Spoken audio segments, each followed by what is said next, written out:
Pink floral dress naman ang suot kong damit na may tabas hanggang ilalim ng siko. Pagkatapos ay pink headband. Nilagyan ko rin ng lipstick na kulay pink at pulbos. Mabilis kong pinagmasdan si Ruel. Si Ruel ay mistiso na may matangos ang ilong. Manipis ang labi niya na parang iginuhit. Pabilog ang hugis ng mukha niya. Medyo malaki ang mata niyang may mahahabang pilok mata. Matigas at malapad din ang dibdib niya. Mukhang alaga sa pag-e-exercise. I'm sorry if I disturb you. I just want someone to eat lunch with me, sabi ni Ruel. I smiled sweetly. No problem, I'm not busy. Well, thanks, he looked at me. Do you have a boyfriend? I laughed. No, I'm single. Ruel's smile widened. We are compatible. I am also single. Darating din tayo dyan, huwag nating madaliin ang pagkakaroon ng boyfriend. He stopped eating. I hope you are the woman who came for me. I laughed. I might believe what you're saying. I'm serious. I want you to be my girlfriend. You know, Ruel, I'm very ambitious. I want a man that have a stable source of income. Ang lalaking magmamahal sa akin at makakasama ko habang buhay. I can give you everything you want. How? I will be the CEO of my own company. May sarili kang kumpanya? Right now, wala pa. But next time, magkakaroon na. I will only have a little time to wait. Good luck. Alam kong madali mong matutupad ang pangarap mo na yan. Matamis akong ngumiti sa kanya pagkatapos ay pinagpatuloy namin ang pagkain habang walang tigil ang kwentuhan ng aming dalawa. Thank you for your time, sabi niya. Hinatid ko siya hanggang sa parking area. See you soon, wika nito bago tuluyang umalis. Babalik na sana ako sa loob ng restaurant nang mapansin ko ang kotse ni David sa di kalayuan. Imbes na lapitan ko siya ay dumiretso ako sa loob. Pagkatapos ay sumakay ako ng motor palayo sa lugar na yon. Chapter 10. Congratulations, P.O. Cindy Fuentes, sabi sa akin ni Chief matapos tumaas ang ranggo. Thank you, sir, nakangiting sabi ko sa kanya. Partner, congrats, sabay tapik sa akin ni Delio. Ngumiti ako sa kanya. Thank you, partner. Huwag maging mayabang tulad niya, sabay lingon. Nakita ko si Ate Ara na napalapit sa akin. Cindy, congrats, sabi ni Ate Ara. Nakangiti ako nang yakapin ko si Ate Ara. Ate, nasan si Daddy? Tanong ko sa kanya. Ngumiti siya sa akin. Busy si Daddy pero ang sabi niya, tatawag daw siya sa'yo para batiin ka. Pilit akong ngumiti kay Ate Ara. Alam kong hanggang ngayon ay hindi pa rin siya believe sa kakayahan ko. Salamat, Ate. Celebrate na natin ang pagtaas ng ranggo mo. Ako ang manlilibre sa'yo, wika ni Ate. Next time na lang, Ate, naka-duty kasi ako ngayon, baka magalit si Chief. Tinapik ako sa balikat ni Ate. Okay, sige, ikaw ang bahala. Pagkatapos ay umalis na ito. Binati naman ako na ibang katrabaho ko, lahat sila masaya para sa akin. Ngunit bakit pakiramdam ko, hindi pa rin ako masaya sa nangyari. Pagkatapos kong mag-report kay Chief Lasor, ay bumalik ako sa mansyon ng mga Aragon. P.O. Cindy Fuentes, seryoso ang mukha ni David nang tawagin niya ako. Abala ako sa pagkuha ng information kay Ruel. Nararamdaman ko kasing siya ang mastermind sa nangyayaring pagkalugi ng negosyo ni David. Ang ibang kumpanya na hawak ni Mr. Romano ay hindi apektado. Tanging ang negosyo lang nakasama si Ruel. Cindy, muling sigaw ni David. Umarko ang kilay kong tumingin sa kanya. Yes? Please come with me. Mas lalong nangunot ang aking noo na parang 5 linya na ang kulubot dahil sa sinabi niya. Where? Umupo siya sa table ko. May date ako with my girlfriend. Mas lalong tumaas ang kilay ko sa sinabi niya. So? You need to go on a date with me. I turned to him and then stared at David. He crossed his arms compassionately, staring at me. Hanggang sa date mo, kailangan mo ng backup? Pwede ka na makipag-date sa akin. Natutup ko ang bibig ko sa huling sinabi ko. Pagkatapos ay umiwas ako ng tingin sa kanya. Are you in love with me? Parang biglang tumigil ang mundo ko sa sinabi niya. Kasabay noon ang mabilis na pagtibok ng puso ko. Nararamdaman kong umiinit ang pisngi ko at kahit ayaw kong manood ng movie sa YouTube, ay nanonood ako para baliwalain si David. Bakit ko ba sinabi yun? Cindy, muling tawag niya sa pangalan ko. Sasamahan na kita sa date, pero dapat hindi ako makikita ng girlfriend mo dahil baka magselos pa siya sa akin. Okay, pagkatapos ay lumabas na siya ng silid. Nakahinga ako ng maluwag nang umalis si David. Hindi ko alam kung bakit ko yung sinabi sa kanya. Humarap ako sa salamin. Hindi pwedeng ma-inlove ako sa kanya. Hindi ko na muling nakita si David matapos ang pag-uusap namin kanina. Ang akala ko ay hindi na niya ako isasama sa date niya, ngunit nang sumapit ang hapon ay kumatok siya sa kwarto ko. Bakit? Sabay taas ko ng kilay. Why aren't you dressed yet? What for? Didn't I tell you earlier that I will take you on my date? I nodded. Okay, wait for me and I'll just get dressed. I was about to close the door of my room when he blocked his hand so I could not close the door. Why? Wear it. He gave me some plastic. I opened the plastic contents and saw men's clothes with a man's wigs, sunglasses, and mustache glowed. You also said that my girlfriend might be jealous when she finds out that the woman is with me, so I bought that, so you can hide your identity. Okay, I replied. Okay, see you later, sabay alis niya. Kalahating oras lang akong naligo dahil katok ng katok si David sa silid ko, kaya minadali ko lang ang paliligo. Ang gwapo ko pala. Nagpa-cute pa ako sa salamin habang pinagmamasdan ko ang sarili ko. Umikot-ikot ako sa salamin. Naka-black pants, polo na puti at necktie na kulay pula ang naging suot ko. Daig ko pa ang a-attend ng binyag sa suot kong formal masyado. Paglabas ko ng kwarto ko ay hinintay ko si David sa sala ng bahay ng mansyon. Let's go? Napanganga ako sa nakita ko at hindi na ako kumurap. Bagong gupit si David. Nakasuot siya ng pink na polo, natanggal ang 3 butones sa itaas. Pagkatapos ay bagong ahit din siya ng bigote at balbas. Ang polo niyang fitted sa kanya, kung kaya't kapag kumikilos siya ay bumabakat ang kanyang malapad na dibdib na puro abs. Bigla tuloy akong nag-init nang ma-imagine ko kung paano ko hawakan ang dibdib niya. Cover your mouth so that the fly does not get inside your mouth. I'm sorry. At the same time, I avoided looking at him. How do I look? Perfect, I said. Matamis siyang ngumiti sa akin. Thank you. Nauna akong lumabas at agad na sumakay ng kotse. Ako ang driver niya at the same time bodyguard na rin. Cindy, sabi niya. Kung ano ang makikita mo at maririnig mo mamaya ay sasarilin mo na lang, okay? Salubong ang kilay ko. Ha? Bakit? Malalaman mo mamaya, wika nito. Bumili kami ng bouquet na sunflowers bago namin sunduin ang girlfriend niya. Bakit tayo nandito? Takang tanong ko. Dito nagtatrabaho ang girlfriend ko. Bigla akong kinabahan sa sinabi niya. Pagkatapos ay muli kong tinignan si David. May bigla kasing sumagi sa isip ko. No, huwag sanang magkatotoo. Ilang saglit pa ay lumabas si David bitbit ang sunflower. Ilang saglit pa lumabas ang girlfriend ni David, si Ate Ara. Parang tumigil ang mundo ko sa nalaman ko. Hindi ko inaasahan na ang boyfriend ni Ate Ara ay ang nakasiping ko ng paulit-ulit. Tumulo ang luha ko nang makita ko si Ate Ara na hinalikan si David. Sinuot ko ang shades ko upang hindi niya makilala ang mga mata ko. Sumakay sila ng van pagkatapos ay nagulat ako ng takpan ni David ang natitirang salamin para hindi ko sila makita. Parang sinadyang lagyan ito dahil sa kanilang dalawa. I miss you, sabay halik ni Ate Ara. Cardo, umalis na tayo, sabi sa akin ni David. Ang daming pwedeng ipangalan, Cardo pa. Bahagyang tumingin sa akin si Ate Ara. Bago niyong driver? Tanong ni Ate Ara. Yeah, sagot ni David. Nagulat ako nang isa-isang hubarin ni ate ang butones ng polo ni David. Napalunok ako dahil hindi ko akalain na kayang gawin yun ni Ate Ara. Para kasi itong hindi makabasag pinggan kung kumilos. Kaya nga ako ang laging mukhang masama sa paningin ng ibang tao dahil mas galawgaw ako kumilos at magsalita. Ara, anas ni David. I miss this. Tinanggal ni Ara ang bakal ng sinturon ni David pagkatapos ay ibinaba nito ang pantalon ni David. Bigla akong napapreno nang makita kong yumuko si Ate Ara sa pagitan ng hita ni David. Careful! Inis na sigaw ni Ate Ara. Muli kong pinaandar ang van. Mabuti na lang talaga at naka-shades ako. Nakita kong nilalaro ng kamay ni Ate Ara ang pagkalalaki ni David habang binublowjob niya ito. Kagatlabi naman si David habang nakapikit. Pinagpapawisan ako ng malagkit dahil sa nakikita ko. Para akong nanonood ng live na skandal. Ganito pala ang ginagawa nila sa tuwing nagkikita sila.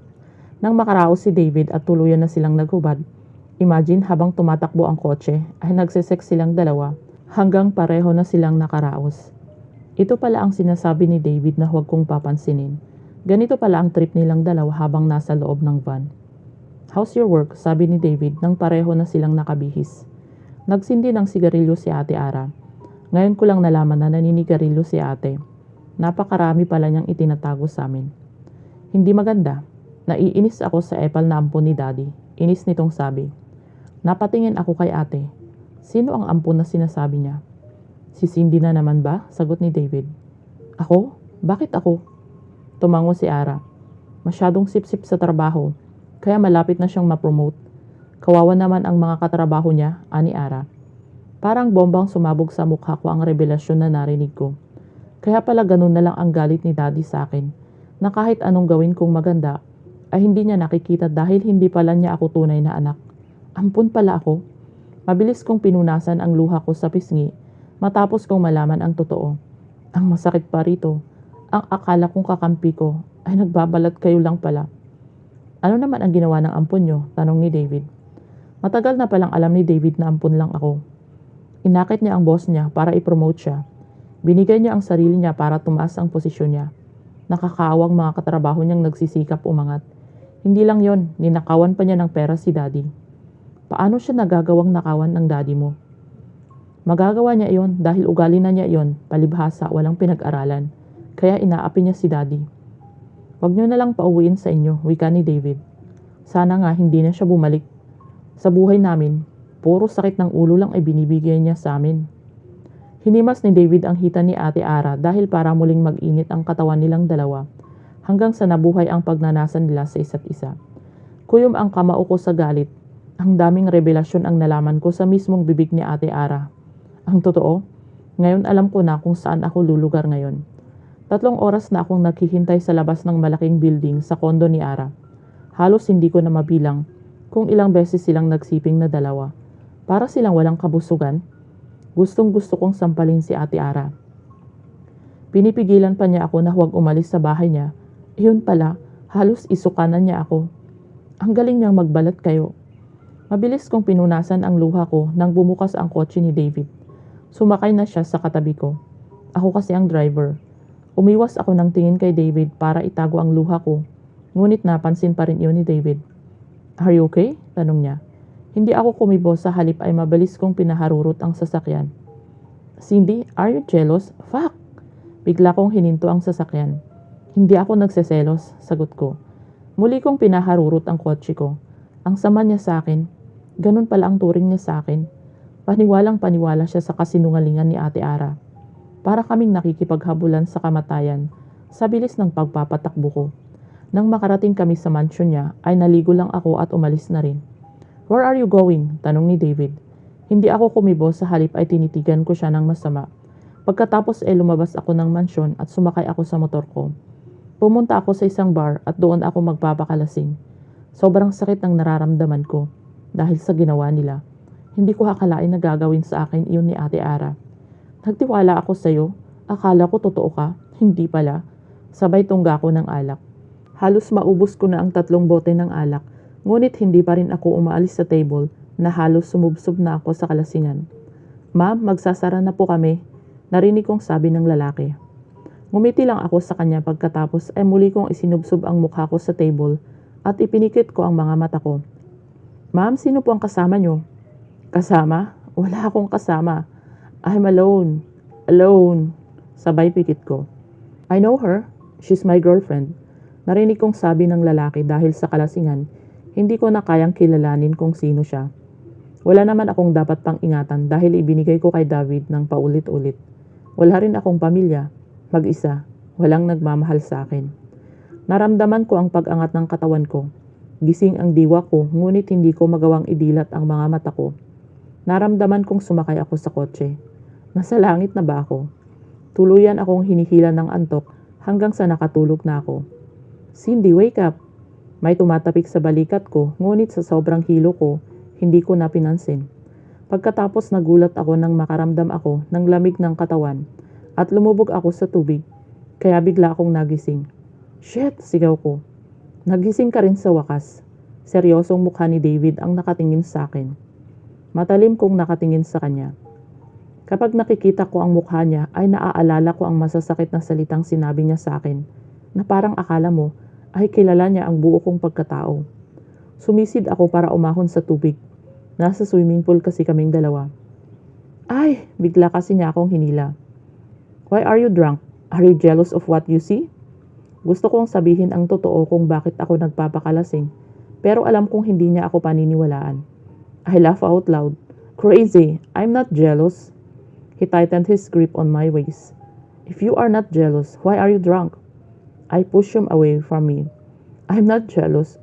Why should I be jealous? Hindi ibig sabihin na nagse-sex tayo ay pwede mong pakialaman ang buhay ko. Sabay alis ko. Cindy, habol niyang sigaw. Go to hell, tugon ko. Pinagpatuloy ko ang paliligo sa banyo. Pagkatapos kong magpatuyo ng buhok, ay natulog ako. Simula bukas, mag-iiba na ang lahat sa aming tatlo. Chapter 11. Saan ka pupunta? Tanong sa akin ni David. Umarko ang kilay ko. Magre-report ako kay Chief, bakit? Sinara ko ang suit kong jacket pagkatapos ay naglalakad ako palabas ng mansyon nila. Sinundan naman niya ako. Cindy! Hindi ko siya pinansin bagkos ay isinuot ko ang helmet ko at gloves ko at sumakay ako sa motor ko. Let's talk! Hinarangan niya ang dadaanan ko. Ano pa ba ang gusto mong pag-usapan natin, sir? Sinadya ko pang banggitin ang sir para malaman niya na trabaho lang ang nagbibigkis sa aming dalawa. Bumuntong hininga siya. Cindy, bakit ka pa biglang nagbago? What do you care about? I want the two of us to talk so you can fulfill your mission. I can do my mission, even if I don't always talk to you. Why are you mad? Namewang ako. Why are you worried if I don't talk to you? Tell me, are you worried that I will not be able to do the mission? Or are you worried because when you feel lost, you will not force me to have sex with you? That's not true, tugon niya. So what? Natahimik siya sa sinabi ko, kung kaya't pinaandar ko na ang motor ko at umalis palayo sa kanya. Hindi ko pwedeng ibigay sa iba ang misyon na ibinigay ko sa'yo, P.O. to Cindy Fuentes, sabi ni Chief Lasor. Nasa loob ako ng presinto at sinadya kong pumunta rito para sabihin kay Chief na hindi ko itutuloy ang misyon na ibinigay niya sa akin. Kailangan ko kasing lumayo kay David upang magawa ko ang plano ko. Hanggat maaari ayokong magkaroon ng kaugnayan sa kanila. Sa iba nyo na lang po ibigay. Halos magsalubong na ang kilay ni Chief dahil sa inis sa akin. Alam mo naman na hindi kita mapagbibigyan. Kung nahihirapan ka sa misyon mo, bibigyan kita ng partner. Kilalang tao ang mga Aragon, kaya kailangan mong gawin ang trabaho mo ng maayos. Pero sir, P.O. to Cindy Fuentes, alam mong trabaho natin yan at hindi tayo pwedeng tumutol. Yumuko ako tanda ng pagsuko. I understand sir, pasensya na. Baka napapagod ka sa misyon mo. Bibigyan kita ng 3 araw na bakasyon simula ngayon para makapagpahinga ka. Thank you, sir. Okay, you may go. Tumayo ako at pagkatapos ay sumaludo ako bago tuluyang lumabas ng presinto. Nakayuko ako habang naglalakad palabas. Hindi ko alam kung saan ako magsisimula ngayon. Gusto kong malaman kung nasaan ang totoo kong magulang. Sino kayang makakapagsabi sa akin? Naalala ko si Yaya Maria, ang pinakamatagal na katulong na itinuring kong nanay. Sa magkakapatid, ako ang paborito ni Yaya. Tama si Yaya Maria. Tinawagan ko si Yaya Maria sa cellphone ko. Sinipat ko pa ang orasan kong pambisig. 9:00 ng umaga at kapag ganitong oras, ay tapos na silang maglinis sa bahay. Hello, Yaya Maria, sabi ko. Matapos niyang sagutin ang tawag ko. O Cindy, kamusta ka na? Nasaan ka na ngayon? Tanong niya sa akin. Mabuti naman ang kalagayan ko, Yaya. Yaya, pwede ba tayong mag-usap na dalawa? Umuwi ka na rito para makapag-usap tayo. Yaya, hindi ako uuwi dyan lalo na ngayon, sabi ko. Bakit? Ano bang problema? Bumuntong hininga ako. Saka ko na lang sasabihin sa inyo, magkita na lang tayong dalawa. Sige, Cindy, saan tayo magkikita? Tanong sa akin ni Yaya. Kung saan niyo po ako palaging dinadala kapag pinapagalitan ako ni Daddy? Sige, pupunta na ako. Salamat po. Pagkatapos ay pinutol ko ang tawag kay Yaya Maria. Sumakay na ako ng motor upang puntahan si Yaya.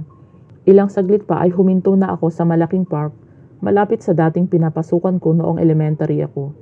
Palagi akong dinadala rito ni Yaya kapag pinapagalitan ako ni Daddy. Pinagmasdan ko ang buong paligid. 5 taon nang nakalipas mula nang huli akong pumunta dito. Bukod sa bagong pintura ang mga pader at upuan sa mga gilid, naroon pa rin ang lumang duyan kung saan palagi akong idinuduyan ni Yaya. Lumapit ako sa duyan niya yari sa bakal. Medyo nangangalawang na ito, ngunit mapapansin mo pa rin na ginagamit pa rin ito ng mga tao na pumupunta dito. Umupo ako sa malaking bato na paborito kong upuan sa tuwing pumupunta ako dito. Kulay puti na ang pintura ng bato. Tinanaw ko ang mga nagtitinda ng balot, ice cream stick, at ang matandang nagtitinda ng fishball at kwek-kwek ay naroon pa rin. Tumingala ako, hindi pa rin nila pinuputol ang malaking puno ng bayabas. Naalala ko, palagi kaming pumupunta ni Ate Ara dito para kumuha ng bayabas. Ako ang umaakyat sa puno dahil natatakot si Ate Ara na magkasugat. Kapag nalaman ni Daddy na isinama ko si Ate Ara sa park, pinapalo niya na ako na halos mapilay na ako. Tumulo ang luha ko. Kaya pala ganun na lang ang galit sa akin ni Daddy dahil hindi pala niya ako totoong anak. Cindy, Ihaya Maria, tumayo ako para salubungin ko siya. Pagkatapos ay niyakap ko siya ng mahigpit. Bakit ka umiiyak? Baka sa mukha ni Yaya Maria ang pag-aalala sa akin. Pinunasan ko ang luha ko at ngumiti sa kanya. Wala pa ito, Yaya. Naaalala ko lang ang nangyari noong bata ako. Naglakad ako papunta sa inuupuan ko. Tumabi sa akin si Yaya. Anong problema? Huminga ako ng malalim. Yaya, sabihin niyo nga sa akin ang totoo. Hindi ba ako tunay na anak ni Daddy? Umiwas ng tingin si Yaya sa akin. Hindi ko alam ang sinasabi mo. Yaya, narinig kong sinabi ni ate na ampun lang ako. Totoo ba yon? Huminga ng malalim si Yaya. Isang malaking lihim ang buo mong pagkatao. Pero dahil nadulas na si Ara, siguro panahon na para malaman mo ang totoo. Nag-uunahang tumulo ang luha ko. Tama pala ang lahat ng narinig ko sa pag-uusap ni ate at David. Cindy, totoo ang narinig mo. Hindi ka totoong Fuentes. 3 taon ka nang dalhin ka ng daddy mo sa kanilang bahay. Ang Ate Ara mo ay 7 taon na ng mga panahong iyon. Sino ang tunay kong magulang? Sambit ko sa kabila ng luha ko. Hindi ko kilala ang tunay mong magulang, Cindy. Pero ang natatandaan ko noon, anak ka ng kaibigan ng daddy mo. Kaya pala kahit anong gawin ko, hindi ni daddy na-appreciate ang ginagawa ko dahil hindi niya ako tunay na anak. Hagulgol ko ng iyak. Kahit ganon ang ginawa niya sa'yo, magpasalamat ka pa rin dahil binigyan ka nila ng magandang buhay. Yun na lang ang isipin mo. Pinunasan ko ang luha ko. Yaya, gusto kong makilala ang tunay kong magulang. Mayroon ba kayong pagkikilanlan sa akin noong dinala ako ni Daddy sa bahay? Tumango siya. Noong dinala ka nila sa bahay, natatandaan ko, may suot kang damit na may burda. Tinago ko ang damit mo na yon. Pwede ko bang makita iyon, Yaya? Tumango siya.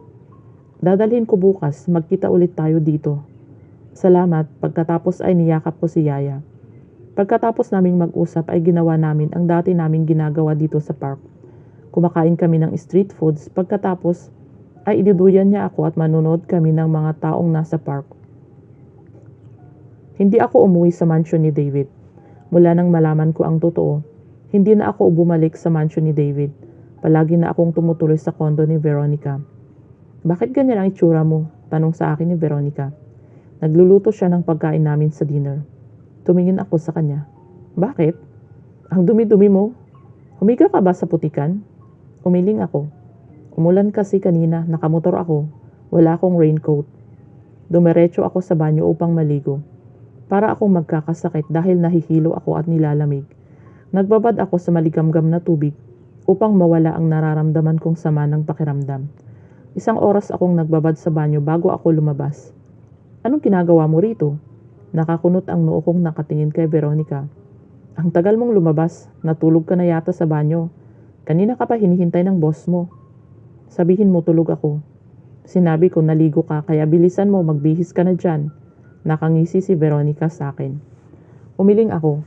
Hindi talaga maaasahan si Veronica pagdating sa pagtatago. Lalo na kapag lalaki ang pinag-uusapan.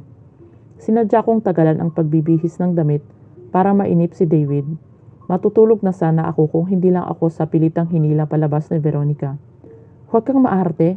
Salmon na ang lumalapit sa'yo, ayaw mo pang kainin? Ane Veronica. Nakaupo si David sa may sala.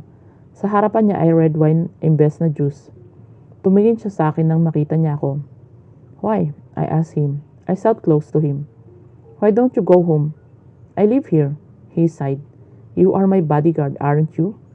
Hindi na ngayon. dahil ibinigay ko na ang misyon na ito sa ibang police intelligence. Ang totoo, hindi naman pumayag si Chief kanina, kaya wala akong choice kung hindi ang tapusin ang misyon na to. Nakakunot ang noo niya. Hindi niya sinabi sa amin na umalis ka na. Ako na ang magsasabi sa'yo kaya umalis ka na. Hindi ako aalis hanggat hindi ka kasama. Seryoso pa ring mukha niya. Inirapan ko siya. Bahala ka nga kung ayaw mo. Tumayo ako ngunit pagtayo ko ay umikot ang paningin ko. Pagkatapos ay nagdilim ang paningin ko at nawalan ako ng malay. Nagising akong nasa loob na ako ng hospital. Mukha ni Veronica ang nakita ko. Bumangon ako.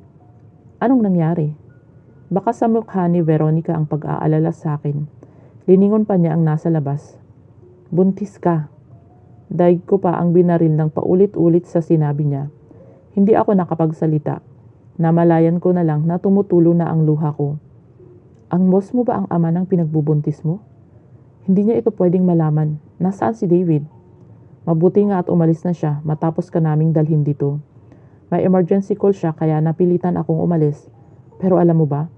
Baka sa mukha niya ang pag-aalala sa iyo. Pangako mo na hindi mo sasabihin sa kanya ang totoo. Bakit? Kailangan niyang malaman ang totoo dahil may karapatan siya. Hindi pwede dahil boyfriend siya ni Ate Ara. Ano? Halos 5 layer na ang kunot ng noo ni Veronica sa sinabi ko.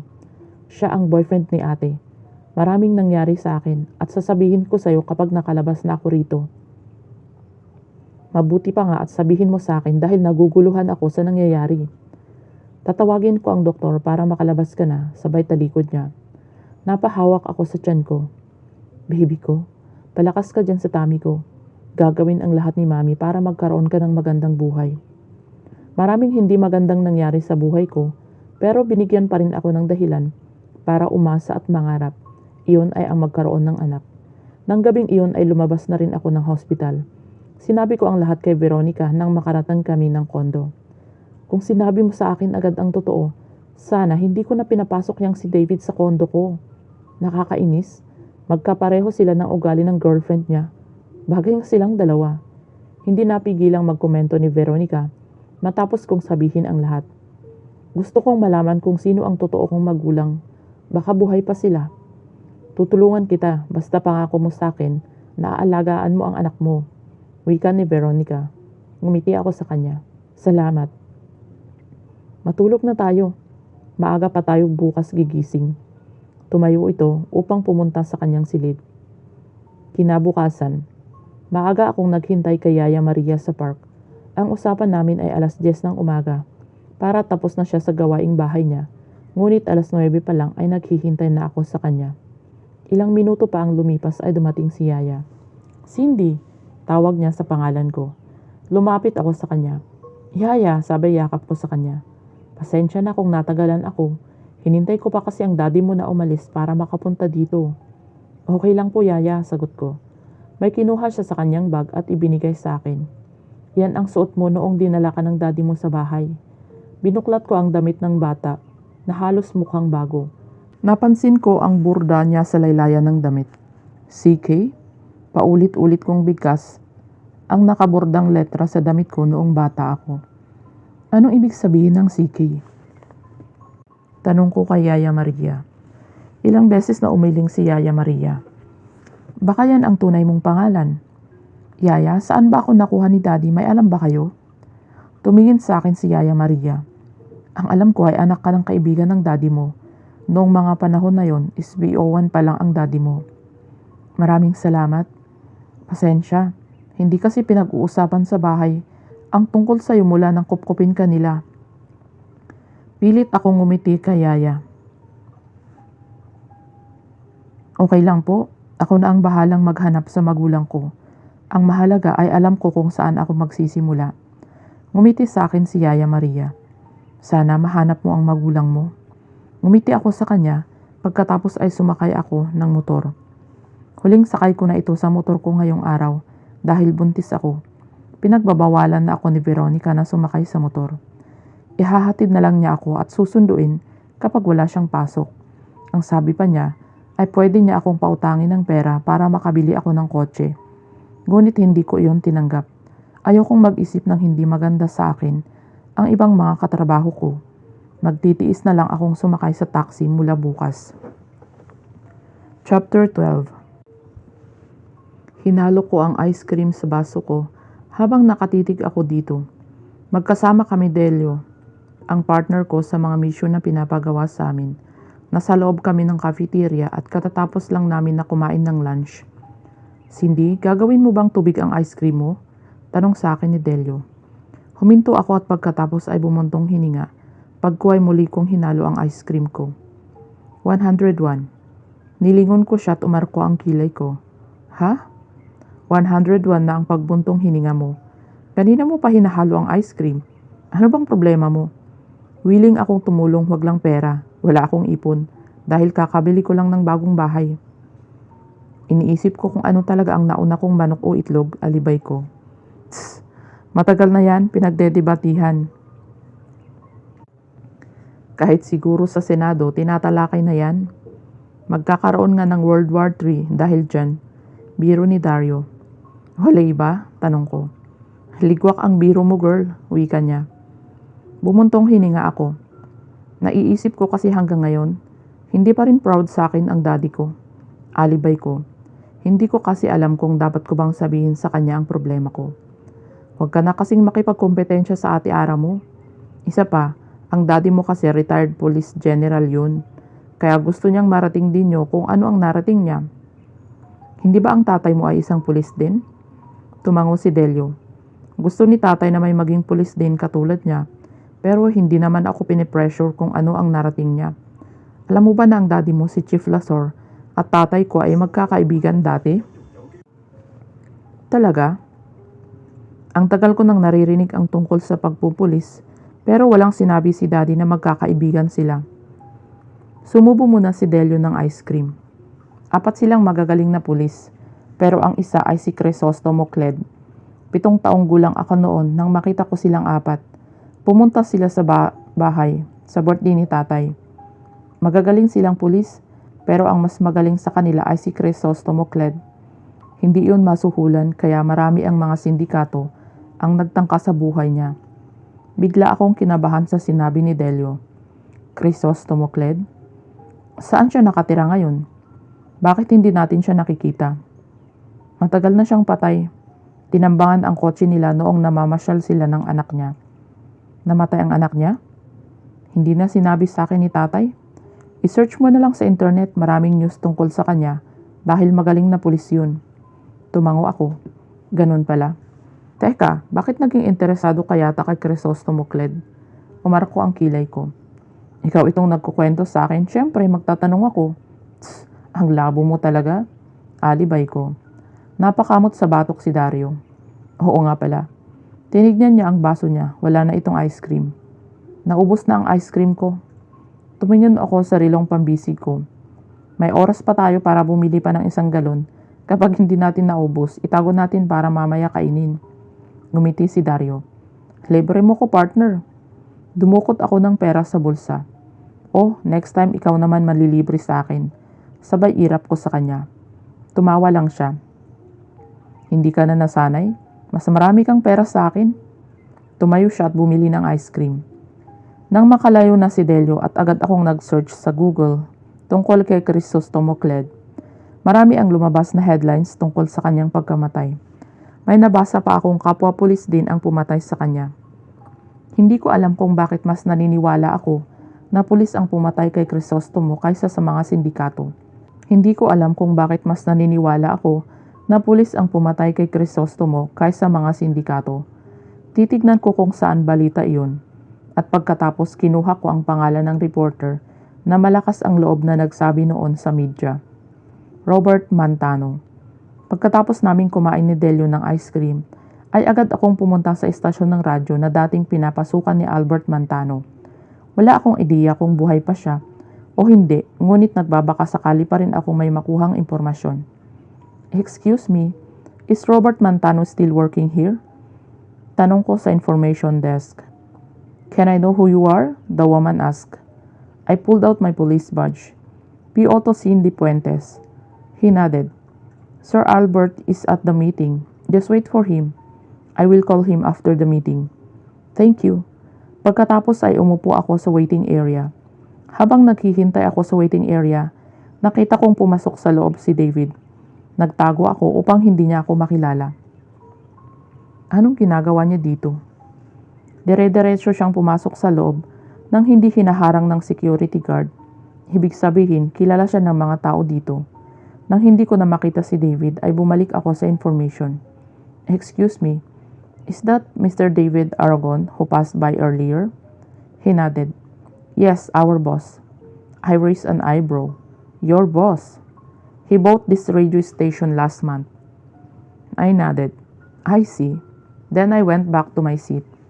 Naiinip na ako sa paghihintay kay Robert Montano. Kanina pa rin tumatawag sa akin si Delio dahil iniwan ko ang pwesto ko. Ngunit kailangan kong makausap ang reporter na yon. Miss Fuentes, sumunod po kayo sa akin. Sabi ng babae sa information. Umalis na siya upang hiatid niya ako sa opisina ni Mr. Robert Montano.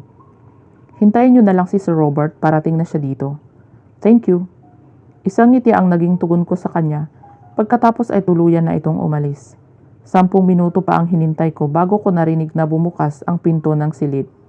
Isang matandang lalaki na nasa edad 50 ang pumasok sa loob ng silid. Halos napapanot na ang buhok nito at may makapal siyang salamin. Ngunit hindi maipagkakailang may maganda siyang pangangatawan noong medyo bata pa ito. Dahil kahit mauubos na ang buhok niya, hindi naman malaki ang tiyan niya. Tumayo ako nang lumapit siya sa akin. Good afternoon, Mr. Robert Montano. Yumuko pa ako bilang paggalang. Good afternoon, Miss Cindy Fuentes, right? Tumango ako sa kanya. Nice meeting you po. Sabay lahat ko ng kamay para makapag-shake hands. Have a seat, sabi niya. Umupo naman ito sa table niya. Tsaka ko lang nabasa ang nakalagay sa placard. Director Robert Montano. Tumaas na pala ang katungkulan niya ngayon. Anong may paglilingkod ko sa'yo? Tanong niya. Gusto ko lang pong malaman ang nangyaring pagpatay kay Crisostomo Cled. Sa lahat kasi ng nabasa kong article, sa inyo lang ako bukod tanging salungat sa mga ulat nila. Sumeryoso ang mukha ni Robert Montano. Alam mo kasi mas maraming pulis na naiinggit sa kanya dahil magaling siyang pulis. Mabilis na tumaas ang ranggo niya. Maraming naniniwala na sindikato ang pumatay sa kanila. Pero ako hindi. Bakit naman po? Dahil kumpare ko si Crisostomo. Ninong ako ng kaisa-isang anak niyang babae. Palagi kaming nag-uusap tungkol sa trabaho. At nalaman kong marami siyang natatanggap na death threat. Ganun po pala ang nangyari. Walang naniniwala sa akin, sa halip ay binatikos ako ng iba't ibang grupo. Nakatanggap din ako ng death threat kaya para hindi madamay ang pamilya ko, ay nanahimik na lang ako. May larawan ba kayo ng anak ni Crisostomo? Wala kasing larawan ang pamilya niyang lumalabas sa internet. Dahil inalis na nila iyon. Pero may larawan ako ng inaanak ko. Dinukot niya ang pitaka niya sa loob ng wallet niya at kinuha ang lumang larawan ng picture at ipinakita niya sa akin. Itong bata na karga ko ay si Claire. 3 taon lang siya niyan nang kuhanan ang larawan. Tumulo ang luha ko nang makilala ko ang suot ng batang si Claire. Kung hindi ako nagkakamali, iyon ang damit na ibinigay sa akin ni Yaya Maria. Napansin ni Robert na umiiyak ako kaya nagtaka siya. Bakit ka umiiyak? Pinunasan ko ang luha ko. Ang suot ba na damit na yan ay may borda na CK? Natigilan si Robert. Paano mo nalaman? Ako ang bumili ng damit na suot niya. Pinasadya kong pabordahan ang damit niya dahil request ni Crisostomo. Pinahid ko ang luha ko sa pisngi. Ako po ang bata na yan. Ako po si Claire. Kinuha ko ang damit ng bata nang nasa bag ko. Binigay po yan sa akin noong nag-alaga sa akin. Claire? Claire! Sabay yakap sa akin ni Robert. Ninong! Sabay hagulgol ko. Akala namin patay ka na. Dahil noong mismong araw na iyon, ay may natagpo ang sunog na bangkay na batang babae. Ang sabi sa autopsy ay ikaw daw yun. Sinong kumupkup sa'yo? Si Police General Juan Fuentes. Natigilan si Robert at pagkatapos ay napalunok siya. Tama pala ang hinala ko. Pulis din ang pumatay sa daddy mo. Kaya naman pala nagawa nilang itago ang lahat dahil sila rin pala ang may pakana? Ano pong ibig niyong sabihin? Magkakasama kami noon ng daddy mo noon sa isang party. Inimbitahan ako ni Juan sa pagdiriwang na iyon. Pero hindi ako nagtagal dahil sinundo ako ng isang reporter ko. dahil may isang nangyaring gulo sa ibang lugar. Pagkalipas ng 3 oras, nabalitaan kong patay na ang daddy mo. May mga tama ng baril sila sa braso. Ngunit ang mas malala ay tama ng baril ay ang daddy mo. Hindi nakita ang bangkay mo pero pagkalipas ng isang araw, may lumutang na bangkay ang bata at sinabi ng mga pulis ay ikaw daw yun. Ibig niyo pong sabihin, pinatay ang tatay ko ng kapwa niya pulis? Magiging chief na ang tatay mo kung hindi namatay. Pero ang pumalit sa kanya ay si Juan. Si daddy ang pumatay? Hindi ako makapaniwala sa nalaman ko. Hindi ako gusto ni daddy sa umpisa pa lang. Pero hindi ko lubos maisip na magagawa niyang pumatay ng kapwa niya pulis para tumaas ang ranggo niya. Yun ang dapat mong alamin. Nandyan ka na rin sa posisyon na yan. Alamin mo kung sino ang totoong pumatay sa tatay mo. Tumulo ang luha ko. Gagawin ko ang lahat para magkaroon ng hustisya ang pagkamatay ng daddy ko. Masaya akong binuhay ka pa nila. Hanapin mo ang mami mo. Ang mami ko? Nagtatrabaho sa ibang bansa ang mami mo noon. Matapos kayong ilibing ay nawalan na kami ng komunikasyon. Baka nasa ibang bansa na siya nakatira. Ano po ang buong pangalan ng nanay ko? Sylvia Mondragon Cled. Hahanapin ko po siya. Maraming salamat po. Kung kailangan mo ng tulong, huwag kang mahiyang lumapit sa akin. Isang tipid ng ngiti ang naging tugon ko sa kanya. Pagkatapos ay tumayo ako para magpaalam. Habang nasa taxi ako ay sari-saring katanungan ang sumasagi sa isip ko.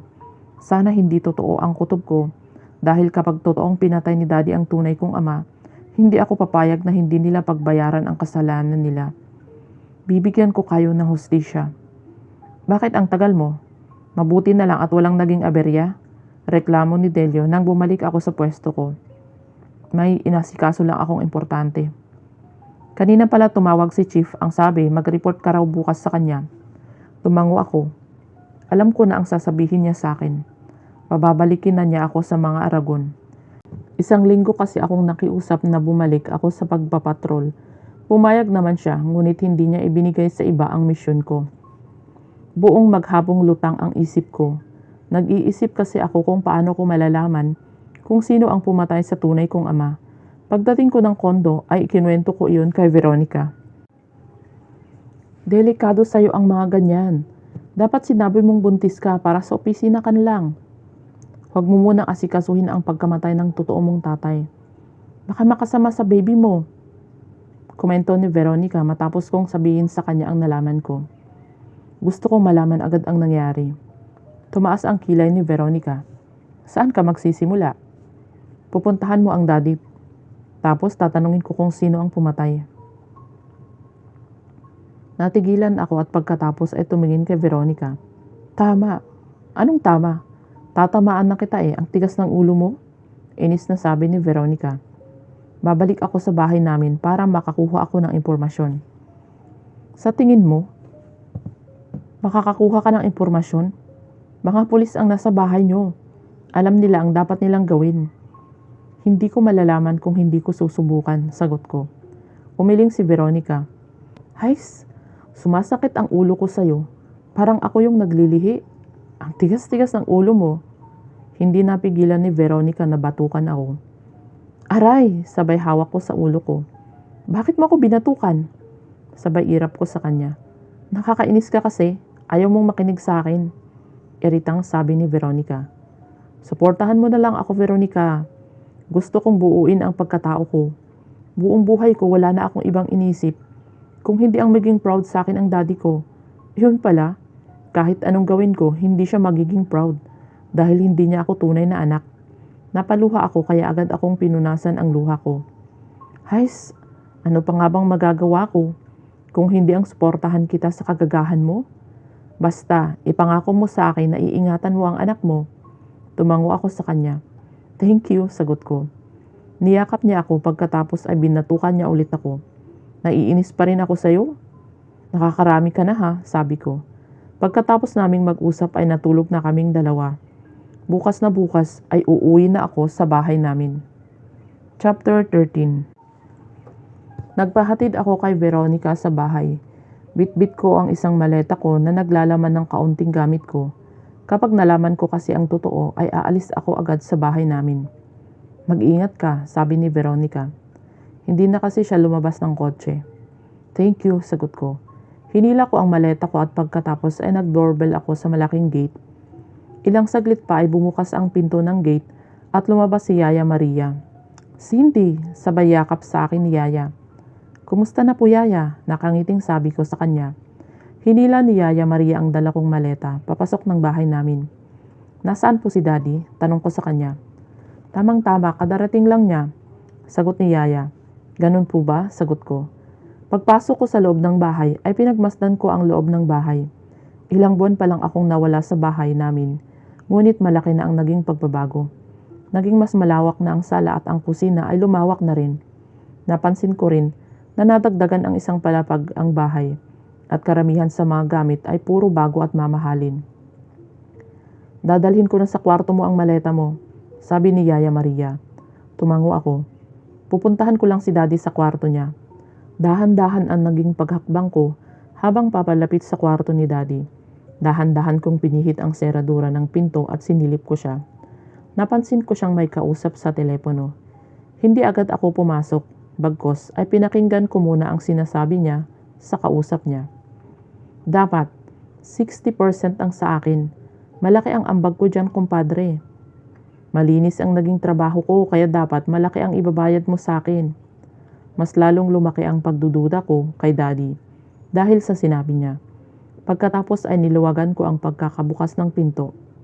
Hello Daddy, sabay pasok ko sa loob ng kwarto niya at niyakap ko siya. Nakita ko ang pagkagulat niya sa akin. Marahil hindi niya inaasahan na papasok ako sa silid niya. Ang tagal ko na kasing hindi pumapasok sa loob ng silid niya mula nang ipagbawal niya. Naging malikot ang paningin ko sa maaaring makuha kong ebidensya. Tinulak ako ni Daddy, mabuti na lang, at nakahawak ako sa upuan. Sino nagsabi sa'yong pumasok ka rito? Sigaw niya. Namimiss na kasi kita, Dad. Nakalimutan kong bawal pala ang pumasok dito sa alibay ko. Lumabas ka. Bakit ka pa bumalik? Hindi ba't lumayas ka na? Singhal niya sa akin. Ngayon, mas naiintindihan ko na ang galit niya sa akin. Kung noon naluluha ako, hindi na ngayon.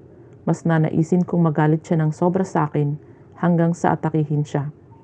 Daddy, hindi mo ba ako namimiss? Halos lumuwa ang mga mata ni Daddy sa galit. Lumabas ka ng kwarto ko, hindi kita kailangan sa buhay ko.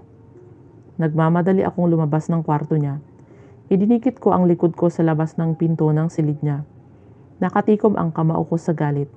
Gustong-gustong tumulo ng luha ko dahil sa sama ng pagtrato niya sa akin. Ngunit pinipigilan ko lang. Kailangan kong maging matapang para matupad ko ang plano ko. Ilang beses akong huminga para pakalmahin ang sarili ko. Pagkatapos ay pumunta ako sa silid ko. Nakapagtataka, wala na akong kasama sa kwarto. Bumukas ang pinto at pumasok si Yaya Maria na may dalang pagkain. Lumapit siya at ipinatong ang pagkain sa table. Binakante na ang kwarto na ito para sa'yo, sabi ni Yaya Maria. Kaya pala lumuwag ng kwarto ko, sagot ko. Tumabi sa kinauupuan ko si Yaya at pagkatapos ay tumingin sa akin. Cindy, kalimutan mo ang nalaman mo hanggat maaari. Huwag pag-uusapan ang tungkol sa tunay mong pagkatao. Baka mahalata nilang may alam ka na, wika ni Yaya. Tumango ako at pagkatapos ay muli kong pinagmasdan ang kwarto ko. Humiga ako sa kama habang nag-iisip ako ng plano. Mahigit 20 taon akong nakatira sa malaking bahay na ito. Ang akala ko, totoo ang lahat ng tao sa bahay na to. Hindi pala. Dahil naiiba pala ako sa kanila. Ang itinituring kong mami ay naging mabait sa akin. Hindi niya ako itinuring na iba. Kinuha ko ang picture frame ni mami na nakapatong sa table ko. Palagi kong dinadala ang picture frame ni mami kahit saan ako magpunta. Ibinigay kasi niya sa akin yon noong nagkasakit siya. Nang magkasakit kasi siya nawalan ako ng kakampi. Kaya halos ayaw kong umalis sa ospital. Kaya nang lumakas siya ay binigyan niya ako ng picture frame para palagi ko siyang makikita. Kinain ko ang ibinigay na pagkain ni Yaya. Ngunit nang matikman ko, ay biglang bumaliktad ang sikmura ko. Kaya tumakbo ako sa banyo para sumuka. Minsan nakakalimutan kong buntis ako. Kaya hindi ako maalagaan ang sarili ko. Hindi pa nga ako nakakapunta sa OB para magpa-check up. Tinawagan ko si Veronica para samahan akong magpa-check up sa OB. Kailangan kong alagaan ang baby ko. Veronica, bungad kong bati sa kanya. Oh, kumusta ka na, Cindy? Ganun pa rin, halos palayasin ako ni Daddy. Hindi mo siya daddy, fake daddy mo siya. Samahan mo ako bukas sa OB para mabigyan ako ng vitamins sa baby ko. Ayan ang hinihintay kong sabihin mo. Sige, anong oras ba? Bukas ng umaga, tatawag ako kay Chief na magka-half day ako. Sige. Ingat ka dyan. Salamat, sagot ko. Pinutol ko ang tawag pagkatapos ay humiga ako sa kama. Medyo nahihilo kasi ako, kaya kailangang itulog ang nararamdaman. Ate Cindy! Nagising ako sa malakas na katok sa labas ng kwarto ko. Medyo nakakaramdam pa rin ako ng hilo, ngunit kaya ko namang bumangon. Pagbukas ko ng pinto, nakita ko si Chelsea, ang nakakabatang kapatid namin. May hawak-hawak siyang hilaw na mangga at bagoong. Pahingi ako, bigla kasi akong natakam sa mangga. Nagtaka sa akin si Chelsea, ngunit ibinigay din niya sa akin ang kinakain niya. Sarap na sarap ako sa manggang may bagoong na halos bitin ako. Wala na bang iba? Madami sa baba, nagluto si Yaya ng bagoong kasi nagdala ang boyfriend ko ng mangga galing sa probinsya nila. Pasok ka sa loob. Tsaka ko lang naalala na papasukin si Chelsea sa loob ng kwarto. Mabuti naman at bumalik ka na ate sa bahay. Miss na kita. Lumapit siya sa akin para yakapin niya ako. Ngunit nang yayakapin na niya ako, naamoy ko naman ang pabango niyang nakakahilo. Pupunta lang ako sa banyo. Pagkatapos ay pumunta na ako sa banyo para sumuka. Paglabas ko ng kwarto, nakakunot ang noo ni Chelsea. May boyfriend ka ba ate? Tanong niya sa akin. Wala akong boyfriend, sagot ko. Baka napagod ka lang kaya ka nagkakaganyan. Akala ko kasi buntis ka. Munti ko nang maibuga ang kinakain ko, ngunit pinigilan ko lang. Nasaan si Ate Arabella? Pauwi na raw siya, tinawagan ko siya at sinabi kong umuwi ka sa bahay. Alam mo bang tuwang-tuwa siya nang malaman niyang nandito ka? Ang plastic niya talaga, bulong ko. May sinasabi ka ate? Ilang beses akong umiling. Wala naman, pagkatapos ay kinain ko ang mangga. Tamang-tama, makikilala mo na ang boyfriend niyang si Kuya David. Bigla akong huminto. Pupunta na sila rito ngayon? Tumango siya. Oo ate, sagot niya. Hindi kami pwedeng magkita ni David. Hindi niya dapat malaman na ako ang tinutukoy na kapatid ni Ate Arabella. Mabuti naman at makikilala ko na siya, tipid kong sagot. Sumunod ka na lang sa baba ate. Pilit ang naging ngiti ko. Sige, susunod na ako, sabi ko. Pagkalabas ni Chelsea ay nag-double lock ako para hindi nila mabuksan ang silid ko kapag pinilit nila akong palabasin. Ilang minuto pa ang lumipas ay narinig kong huminto ang kotse sa garahe. Bahagya kong binuksan ang bintana ng kwarto ko at sumilip ako. Nakita ko si David na bumaba at inalalayan niya si Ate Arabella. Bigla kong naalala ang ginagawa nilang dalawa sa loob ng kotse. Nakaramdam ako ng inis kapag naaalala ko yun. Hindi mo aakalain na kaya nilang gawin iyon. Narinig ko ang katok sa pinto ng silid ko. Cindy! Buksan mo ang pinto! Naririnig kong tawag ni ate. Humiga ako sa kama ko at nagtalukbong ng kumot. Tumutunog din ang cellphone ko dahil tumatawag si Chelsea. Baka tulog si ate Cindy. Kanina kasi masama ang pakiramdam niya. Narinig kong sabi ni Chelsea kay ate Ara. Sayang, makikilala na sana niya ang boyfriend ko. Hindi ko lang siya nakilala. Siya pa ang ama ng magiging anak ko. Sagot naman ng isipan ko. Napilitan akong matulog kahit hindi ko gustong matulog. Kinabukasan ay 3:00 pa lang ng umaga ay bumangon na ako para umalis. Kapag ganitong oras kasi mga tulog pa ang tao sa bahay. Kahit si Yaya Maria ay tulog pa rin. Dahan-dahan akong lumabas ng bahay at pagkatapos ay sumakay ng taxi. Umiiwas akong makita si David sa bahay. Baka kasi dito siya pinatulog ni ate. Pumunta ako sa kondo ni Veronica. Pagbukas ko ng ilaw ay nagulat ako sa nakita ko. Anong ginagawa ni David dito? Nakita ko si David na nakahiga sa mahabang sofa at natutulog. May kumot lang na nakapatong sa katawan niya. Papatayin ko sana ulit ang ilaw ngunit nagising na siya. Umiwas ako ng tingin sa kanya at dumiretso sa kwarto ko. Papasok na sana ako sa kwarto ngunit hinilan niya ako. Ano ba? Inis kong sabi. Can we talk? Baka sa mukha niya ang pagsusumamo. Huminga ako ng malalim. Sir, ano po bang pag-uusapan natin? Bakit kailangan ninyong puntahan ako sa kondo ng kaibigan ko? Sinikap kong maging formal sa kanya. Bumalik ka bilang bodyguard ko. Dodoblehin ko ang bayad ko sa'yo. Sasabihin ko kay Chief na pataasin ang ranggo mo. Sir, naka-duty po ako sa inyo mamayang hapon. Huwag po kayong mag-alala. Gagawin ko po ang trabaho ko bilang isang secret agent. Pero hindi na bodyguard. Bakit ayaw mo nang maging bodyguard ko? Dahil ayokong nakikita kayong nagtatalik habang nasa umaandar na kotse. Sabi ng isipan ko. Special job lang po ang pagiging bodyguard. Ang trabaho ko ay maging agent at hulihin ang taong nagnanakaw sa iyo. Hindi ang maging bodyguard mo. Huminga siya ng malalim. Okay, I understand. Pwede niyo ba akong bitawan? I'm sorry. Kumala siya sa pagkakayakap sa akin. Pumasok ako sa kwarto ko at sinarado ko ang pinto ng silid. Isang oras pa ang lumipas ay kinatok ako ni Veronica. Bago kasi ako umalis ng bahay, sinabi kong pauwi ako sa kondo niya. Halika at kumain. Nagluto ang kusinero ko. Nakangiting sabi ni Veronica sa akin. Good morning, bati ni David. Napangiwi ako. Ang akala ko kasi umalis na siya. Nagluto pala siya ng almusal. Hinubad na niya ang suot niyang white polo. At ang suot niyang damit ay malaking t-shirt ni Veronica na halos pumutok sa katawan niya. Inilapit ni Veronica ang bibig niya at bumulong. Ang sarap uminom ng kape, ang daming pandesal. Nakatingin si Veronica sa abs ni David na bakat dahil sa fitted niyang damit. Good morning, David. Hinila ako ni Veronica papalapit sa lamesa at pagkatapos ay nilagyan ako sa plato ko. Kumain ka ng marami dahil mamaya pupunta tayo ng OB, wika ni Veronica. Pinandilatan ko siya ng mata upang ipaalam na manahimik. Bakit kayo pupunta ng OB? Sabat na tingin sa akin ni David. Umiwas naman ako ng tingin sa kanya. Hindi mo pa pwedeng malaman ngayon. Kailangan naming pumunta ng OB kasi irregular kami. Kailangan ng check-up, alibay ni Veronica. Nakahinga ako ng maluwag. Nakakainis talagang babae na to. I see, samahan ko na kayo. Wag na, tutol ko. Kunot ang noo ni David na tumingin sa akin. Bakit hindi pwede? Hindi ka namin boyfriend o asawa para samahan mo kami. May mga bagay na sinasabi ang doktor na babae lang dapat makarinig. At hindi ang lalaki pwede lang kung boyfriend o asawa kami ng isa sa aming dalawa. Tama, hindi pwede ang kalandian kasama dun. Dugtoong pa ni Veronica. Inirapan ko si Veronica. Napakadaldal talaga niya. Okay, I understand.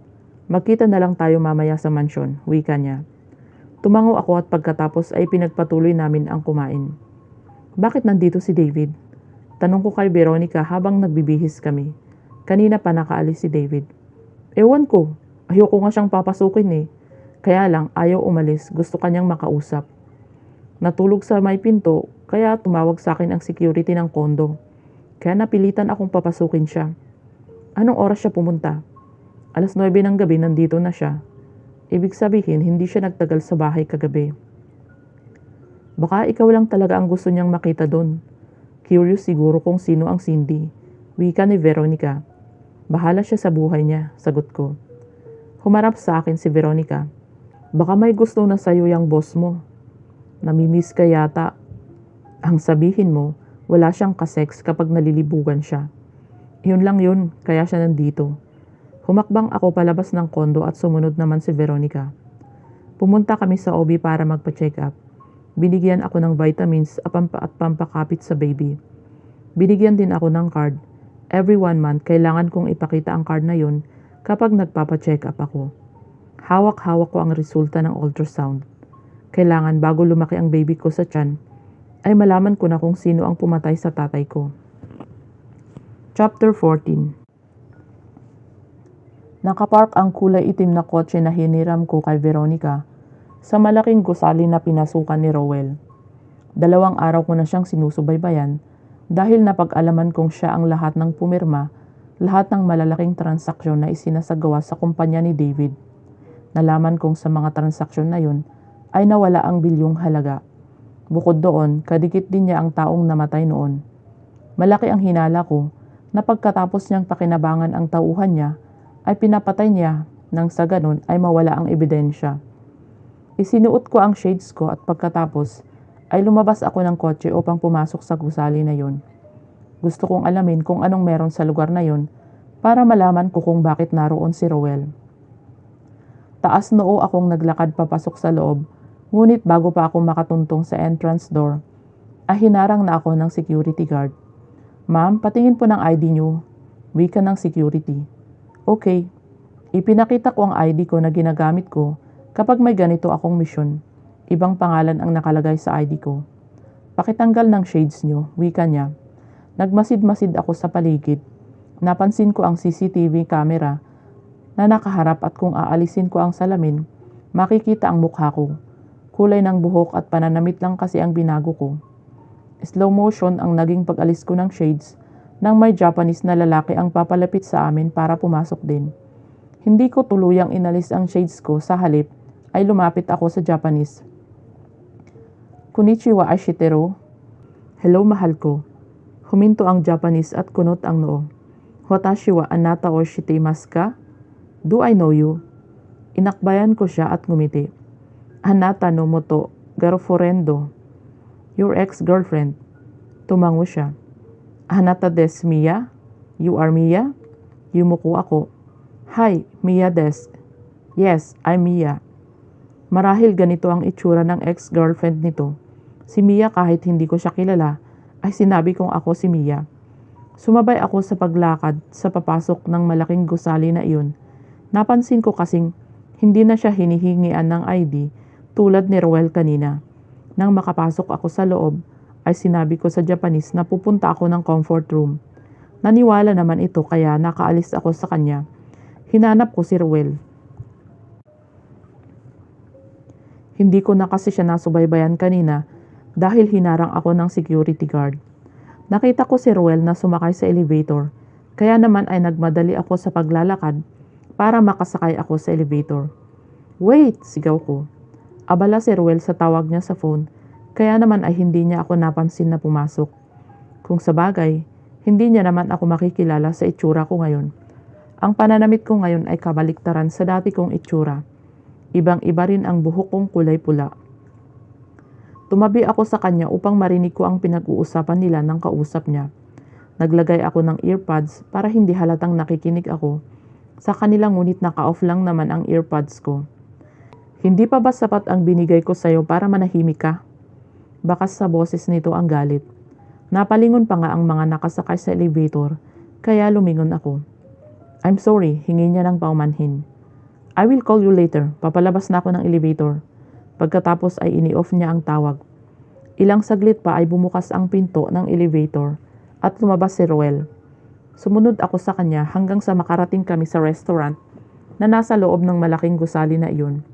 Mabilis kong pinasadahan ng tingin ang paligid bago ako umupo kung saan malapit sa kinaroroonan ni Roel. Umupo siya sa bakanting table at pagkatapos ay umorder siya ng pagkain. Ilang saglit ay tumunog ang cellphone ni Roel, sinagot niya iyon. Kanina pa ako rito, nasaan na kayo?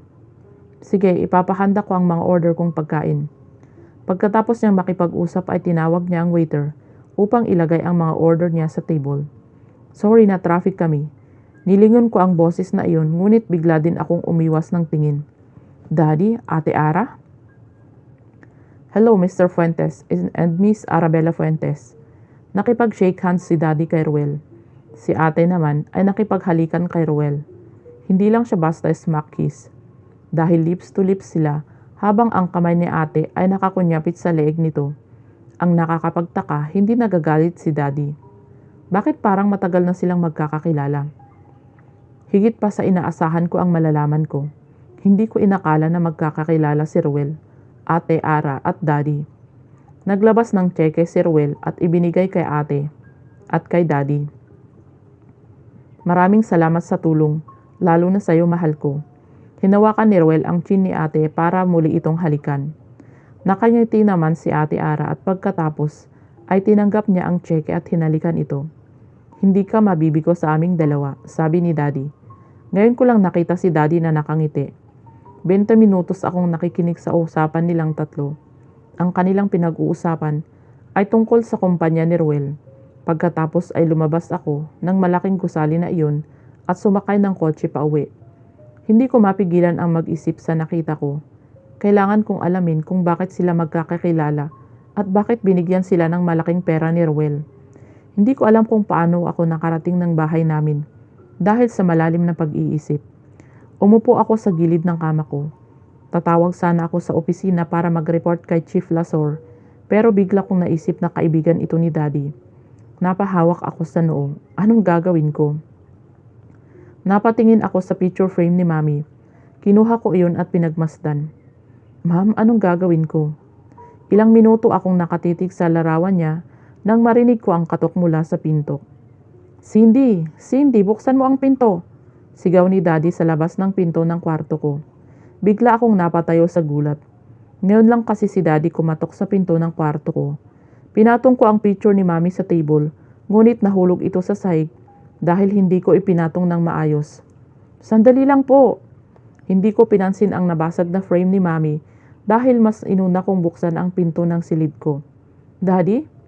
Isang sampal sa kanang pisngi ko ang sumalubong sa akin nang buksan ko ang pinto. Galit na mukha ni Daddy ang bumungad sa akin. Ikaw ba ang pumasok sa loob ng kwarto ko? Halos mangapal ang pisngi ko dahil sa lakas ng sampal sa akin ni Daddy. Napahawak ako sa pisngi ko. Hindi po ako pumapasok sa silid nyo. Wala naman akong susi. Namewang siya at pagkatapos ay dinuro niya ako. Ikaw lang ang pwedeng pumasok sa silid ko.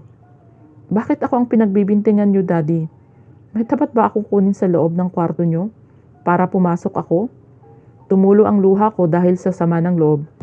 Kahit alam kong hindi siyang tunay kong Daddy, masakit pa rin sa akin na ang itinuturing kong Daddy ay walang nararamdamang pagmamahal sa akin kung hindi galit. Natigilan si Daddy at pagkatapos ay umiwas ng tingin sa akin. Wala. Ayokong malaman na pumapasok ka sa kwarto ko. Nagkakaintindihan ba tayo? Tanging luha ang naging tugon ko kay Daddy. Pagkatapos ay umalis na ito.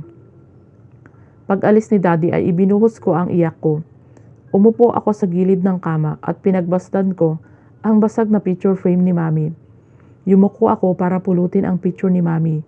Pagkuha ko ng picture ay napansin ko ang nakatiklop na papel na nakadikit sa picture niya. Kinuha ko iyon at binuksan ang papel na nakatiklop. Sulat ni Mami. Binasa ko ang laman ng maliit na papel. Cindy, kung mababasa mo ito, ibig sabihin, wala na ako sa mundong ibabaw. Unang-una, gusto kong humingi ng tawad sa iyo dahil wala akong lakas ng loob na sabihin sa iyo ang totoo nang nabubuhay pa ako. Cindy, hindi ka namin tunay na anak ng Daddy mo. Alam kong nagtataka ka kung bakit hindi ka gusto ng Daddy mo. Iyon ay dahil hindi ka niya tunay na anak. Napakalaki ng kasalanan sa iyo ng Daddy mo. Dahil sa inggit ay nagawa niyang ipapatay ang tunay mong ama. Magaling na pulis ang ama mo na si Crisostomo Cled. Tapat siyang pulis, kaya marami ang naiinggit sa kanya at isa na ang Daddy mo. Nang malaman ko ang totoo, gusto kong isumbong ang Daddy mo sa pulis. Pero kung gagawin ko iyon, ay hindi ko alam kung paano kayo bubuhayin. Tumulo ang luha ko sa sinabi ni Mami. Matagal ko na palang hawak ang ebidensya sa pagkamatay ng tunay kong ama. Ngayon ko lang nalaman. Nakaramdam ako ng galit sa kanya. Muli kong binasa ang sulat ni Mami.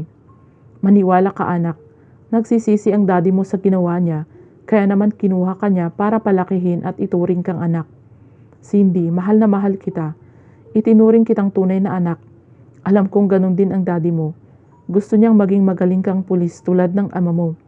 Alam kong magagalit ka sa amin ng Daddy mo, pero sana mapatawad mo kami. Kahit hindi ka nanggaling sa sinapupunan ko, tandaan mo para sa akin, anak kita. At mahal na mahal kita. Palagi kitang babantayan dito sa langit. Mommy. Nag-uunahan ang pagpatak ng luha ko matapos kong mabasa ang lahat. Ngayon na sa akin na ang ebidensya, ay magagawa ko ng ipakulong si Daddy.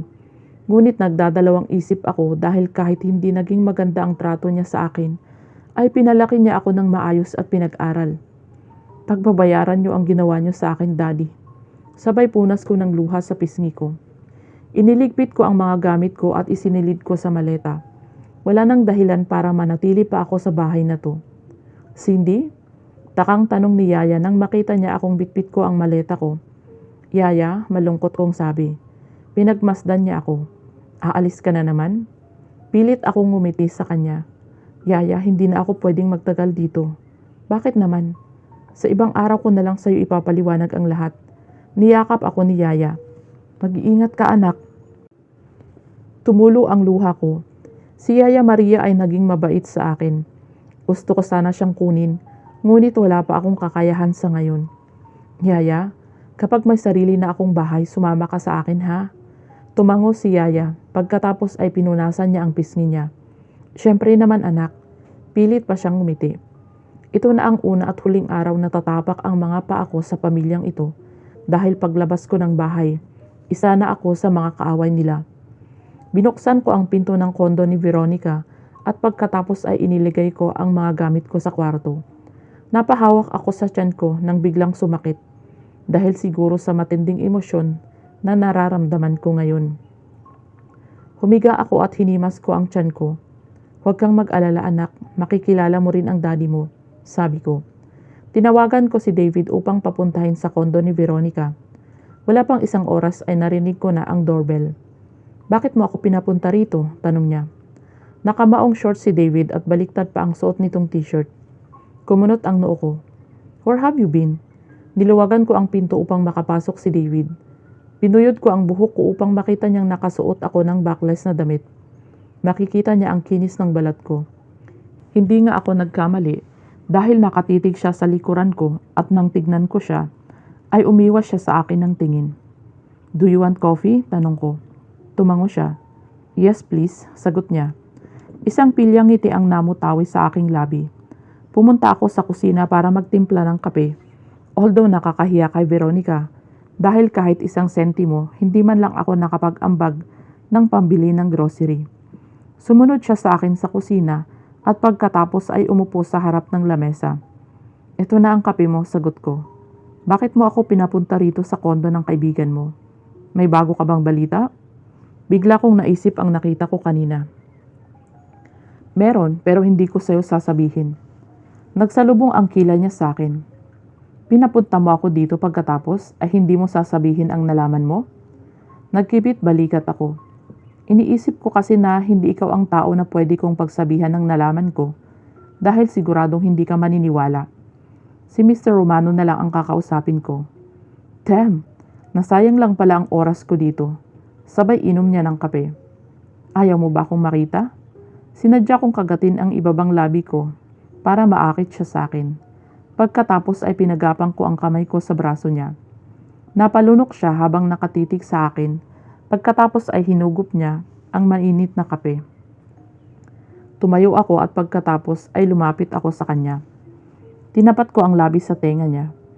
Magsha-shower lang ako, pakilak na lang ng pinto kapag aalis ka na, bulong ko. Pagkatapos ay naglakad ako papunta sa banyo. Wala akong itinarang damit sa katawan ko at pagkatapos ay nag-shower ako. 5 minuto pa ang lumipas, naramdaman ko ang yakap ni David at ang labi nitong humahalik sa leeg ko. Hinawakan ko ang kamay niya at pagkatapos ay humarap ako sa kanya at naglambitin ako sa kanyang leeg. Siniil ko siya ng halik. Tuluyan nang nabuhay ang init ng katawan naming dalawa dahil unti-unti naming nilakbay ang rurok ng langit. Walang kaalam-alam si David na siya ang magiging sandata ko para makaganti kay Daddy at kay Ate Ara. Chapter 15. Dad, gulat na gulat ako nang makita ko si Daddy sa loob ng opisina ko. Kakatapos ko lang makipag-usap sa HR manager ko ngayong umaga. Pagbalik ko sa opisina ay nakita ko na si Daddy. Nakadikwatro siya at nagsisimula na siyang magbukas ng sigarilyo. Lumapit ako sa kanya at kinuha ko ang stick ng sigarilyo. This is not good for you. Inihagis ko ito sa basurahan. I'm stressed, kaya kailangan kong magsindi ng sigarilyo para mawala ang stress na nararamdaman ko. Nagtatagis ang bagang niya sa galit sa akin. Gustong-gusto kasi niyang humithit ng sigarilyo, ngunit itinapon ko ang hawak niya. Umupo ako sa swivel chair ko. What's the reason why are you here? Please go to my office. Sinulyapan pa niya ang sigarilyo sa basurahan. Ang plano ni Daddy dito. Dito ako kakausapin, ngunit dahil itinapon ko ang sigarilyo niya, ay doon niya ako kakausapin sa opisina niya. Why do you want to talk to me? I ask. Simula nang ipahawak ni Daddy ang kumpanya na ito, bihira na lang siyang pumunta rito.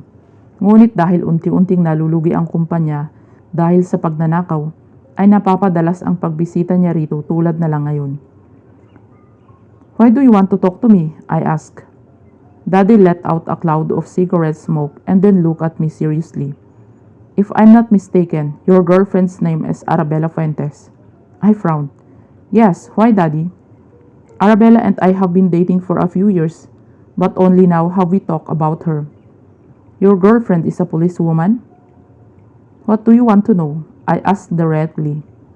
Hindi naman kasi naging mabusisi si Daddy pagdating sa mga magiging girlfriend ko. Kahit noong college ako, hindi siya nakikialam. Does your girlfriend know that you're a billionaire? I frowned. Yes. Why? Ara is going to be my wife. She knows who I am. Umangat ng bahagya ang kanang kilay ni Daddy habang nakatingin sa akin. Ikaw, kilala mo na ba ng lubusan ang girlfriend mo? He asked sarcastically. Why? May alam ka ba sa girlfriend ko na hindi ko nalalaman? Mukhang nararamdaman ko na ang ibig sabihin ni Daddy. Daddy blew cigarette smoke again. You probably know that Rowell is suspected of stealing the company and trying to kill you. I nodded. Yes, Dad.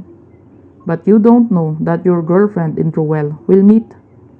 Rowell is active in charities, and my girlfriend is a policewoman. No wonder they met. What's the problem? Tumawa si Daddy na tila ng aasar, bagay na kinaiinisan ko. Hindi ko gusto ang tinatakbo ng usapan namin ni Daddy para akong nanghuhula ng lalabas na numero sa luto. Kilala ko si Daddy. Hindi niya ako kakausapin kung wala siyang nalalaman. Diretsohin niyo na ako, Dad. Sinasabi ko na sa'yo ng diretso. Hindi mo pa rin ba nahuhulaan ang ibig kong sabihin? Hindi ko alam kung saan napuntang talino mo dahil nagiging mahina ang utak mo pagdating sa babae. Pag tinuloy mong pairalin ang pagiging bulag mo, hindi lang kumpanya ang mawawala sa'yo. Lahat ng meron ka ay mawawala sa'yo. Seryoso ang mukhang sabi ni Daddy. Sinasabi mo bang kaya magkakilala ang girlfriend ko at si Kuya Rowell para pabagsakin ako? Exactly. Nakuha mo ang pinupunto ko. That's not true. Alam kong ayaw mo kay Arabella, pero huwag mo naman siyang sisiraan. Umalon-alon ang Adam's apple ni Daddy dahil sa sinabi ko. Napansin ko rin ang pagkuyom ng kamao niya na nakapatong sa hawakan ng inuupuan niya. You're so pathetic, pasigaw ni Daddy. I love my girlfriend. Pero mahal ka ba? Nakakasiguro ka bang mahal ka niya? Tumango ako. Mas naniniwala pa akong si Kuya Rowell ang nagpabagsak sa akin. Kaysa sabihin mo sa akin na pinagtaksilan ako ni Ara. I hope na hindi totoo ang hinala ko. Huminga ako ng malalim. Daddy, alam kong nadismaya ka. Dahil ang kumpanyang pinagkatiwala mo sa akin ay unti-unting nasisira. Magtiwala ka lang sa akin, gagawin ko ang lahat para managot ang mga taksil sa kumpanya. Hindi kumibo si Daddy. Sa halip ay nakatitik lang sa akin. Tila may malalim na iniisip. Bueno, hindi na kita pakikialaman sa gusto mo. Tumayo ako. I have to go, Dad, sagot ko. Tumango si Daddy bilang pagtugon pagkatapos ay umalis na ako. Nakatitig ako sa screen ng laptop ko at iniisip ang mga sinabi ni Daddy. Alam kong hindi si Daddy magsusumbong kung hindi totoo. Ngunit ipinagtanggol ko pa rin si Ara. Bumuntong hininga ako. Mas mabuting tanungin ko siya mamaya. Nagpatuloy ako sa pagtatrabaho hanggang sa sumapit ang hapon. Naisip kong sorpresahin si Ara sa trabaho. Gusto ko kasing malaman kung totoo ang sinasabi ni Daddy. Nang sumapit ang hapon ay naghintay ako sa paglabas ni Ara sa trabaho. Hindi ako tumawag o nag-text sa kanya. Sinadya ko iyon para mahuli ko ang totoo. Kung totoo ang sinabi sa akin ni Daddy. Inayos ko ang pagkakaupo ko nang makita ko si Cindy na lumabas at bitbit ang kanyang bag. Pagkatapos nakita ko siyang nag-aabang ng sasakyan. Ilang saglit pa ay may humintong motor sa tapat ni Cindy. Nakangiti siya habang nakikipag-usap sa lalaking huminto sa harap niya. Kunot noo ako. Boyfriend kaya niya yun? Pagkatapos ay lumabas si Ara at kinausap niya si Cindy ng ilang minuto. Gusto kong lumabas ng kotse para ihatid siya sa kanilang bahay. Ngunit may puting kotse na huminto sa harapan ni Ara. Bagamat hindi ko naririnig ang pinag-uusapan nilang dalawa, Makikita mo naman ang kaligayahan sa mga ngiti nila. Nang humarap sa pwesto ko ang lalaki, saka ko lang nakilala ito. Kuya Ruel? Kuyom ang kamao ko habang matalim ang mga tingin sa kanila. Nakita kong hinalikan ni Ara si Kuya Ruel. Dinukot ko ang cellphone ko upang tawagan siya. Hello Ara, sambit ko. Hello David, bakit ka tumatawag? Tanong niya. Pauwi ka na? Susunduin kita. Sabi ko habang nakatingin ako sa kanila. Nakita ko si Ara na tumingin sa paligid niya. Pagkatapos ay ibinaling ang tingin kay Kuya Ruel. David, bukas na lang tayo magkita. Masakit ang ulo ko, kailangan ko ng pahinga. Hindi ba ako pwedeng pumunta sa bahay niyo ngayon? David, mag-aaway na naman ba tayo dahil sa pangungulit mo? Okay, I'm sorry. Get well soon. Thank you, I love you. I love you too. Pinutol ni Ara ang tawag at pagkatapos ay sumakay siya sa kotse ni Kuya Ruel. Tama nga si Daddy, may relasyon nga ang dalawa. What's your problem? Matthew frowned as he looked at me. Simula nang maging kaibigan ko ang asawa niyang si Tiffany, naging magkaibigan na kami ng asawa niya. I have a big problem, sabay tungga ko ng alkohol. Woman? Taas kilay na sabi ni Matthew. I smiled. Why do women always hurt me? What's wrong with me? Dude, you don't deserve to be hurt, so don't be affected. You're lucky because you have a beautiful and kind wife. I envy you because your married life is happy. I can't get the happiness I enjoy now if I didn't pass the test. Why do I feel like my girlfriend doesn't love me? Maybe because he doesn't deserve you? I frowned at what Matthew had said. What do you mean? Tiffany told me that besides your girlfriend, you are flirting with someone else. If you love your girlfriend, you will not look at others. It means you are not satisfied with her. I can't deny Cindy.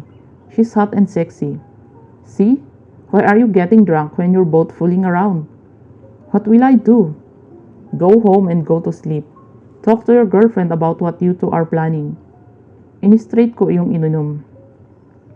Umabot kami ng alas 12 ng madaling araw. Pagkatapos ay umuwi na si Matthew.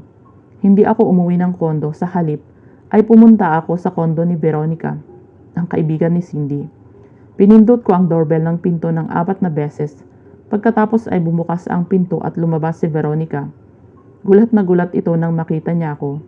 David? Wika ni Veronica. Ngumiti ako sa kanya. Good morning, Veronica. Anong ginagawa mo dito? Pwede kay Cindy? Tulog na si Cindy, sabi niya. Pwede ko ba siyang makausap? Tulog na siya, ayaw niyang iniistorbo kapag tulog siya.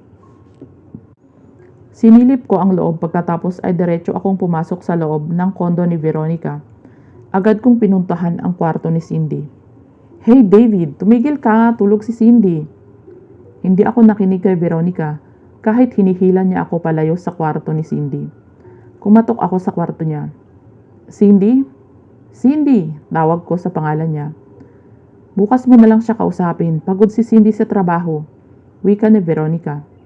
Biglang bumukas ang pinto ng kwarto at lumabas si Cindy. Anong meron? Tawag niya. Baka sa mukha niya ang antok nang buksan niya ang pinto. Cindy, can we talk? Tanong ko sa kanya. Tinitigan niya ako ng masama habang humahaba ang nguso niyang nakatingin sa akin. Lasing ka? Nakataas ang kilay niyang tanong sa akin. Nakainom lang.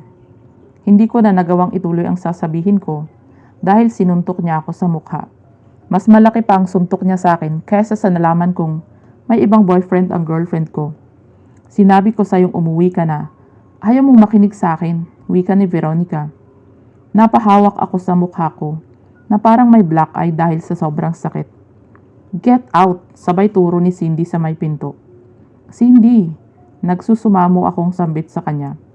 Kung ano ang trip mo, huwag mo akong idamay dahil pagod ako sa trabaho. Sabay sarado niya sa pinto. Natulala kaming dalawa ni Veronica. Sa lahat ng ayaw ni Cindy ay ang iniistorbo siya kapag natutulog. Lalo na at wala namang katuturan ang sasabihin mo sa kanya, sabi ni Veronica. Napahawak ako sa mukha ko, hanggang ngayon masakit pa rin dahil sa suntok. Pwede ba akong dito matulog? Umangat ang kilay ni Veronica. Hindi mo na ba kayang umuwi? Umiling ako. I can't. Tumatalab na sa akin ang ininom kong alak kanina. Napabuntong hininga siya.